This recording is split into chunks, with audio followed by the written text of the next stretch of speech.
During distribution, we meet rain. As you see, people are gathered at the veranda. There's so much raining. Brother James, Brother Liston, and some of the people who come to receive me, see them, they are gathering. It's too much raining. But this is the center. We try to meet the people because the road were so very slippery. We will not be able to reach all the destination.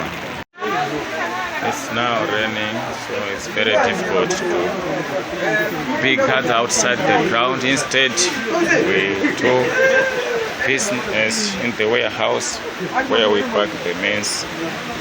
This is the box of maize, the people who come to receive.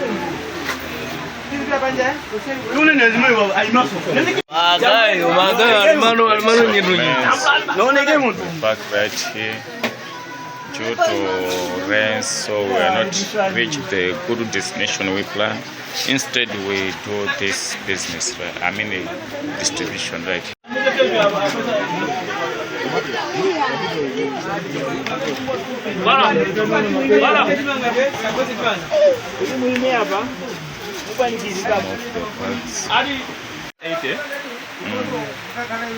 of the